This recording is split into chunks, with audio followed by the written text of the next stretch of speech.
Welcome back, guys. Today I'm going to be going over the Vant Hoff I factor. Now, the Vant Hoff I factor is going to be important when you're solving problems that have to do with colligative properties. So make sure to check out my page where I cover the colligative properties and how to solve some of the problems associated with them. Now, in order to solve for the Vant Hoff I factor, we need to remember a couple things.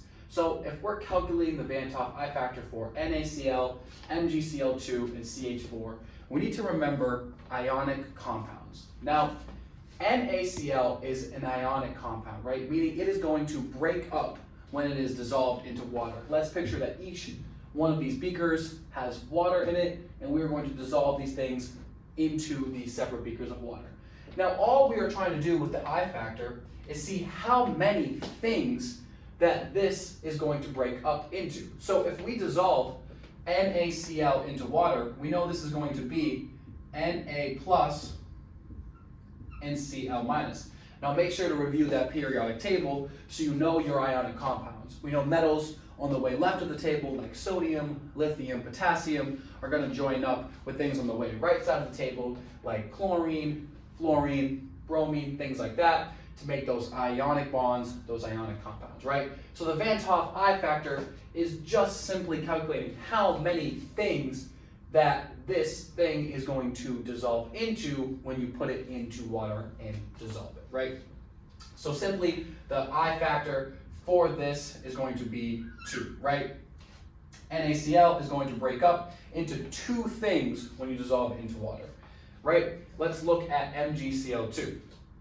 Now we need to be careful here because MgCl2 is going to break up into Mg2 plus into Cl minus, right? We need to make sure we're remembering that MgCl2 will break up into Mg2 plus Cl minus, and in order to balance that equation, we need to put a 2 here, right? So that's why there is a 2 in front of that Cl minus. Now, the I factor, again, is just how many things this thing is going to break up into when you put it into water and dissolve it. So the Vant Hoff I factor here is going to be 3, right? There's 1 magnesium 2 plus and 2 Cl minus. So 1 plus 2 is 3. So far, the Vant Hoff I factor for NaCl was 2, right? 1 sodium, 1 chloride, 1 magnesium, 2 chloride, right? Vant Hoff is 3. Now, let's be careful because you might get tricked in a problem where they're asking you to calculate the I factor for CH4 and something similar to CH4, and I'll talk about that in a second. So, if we put CH4 into water, it simply remains CH4.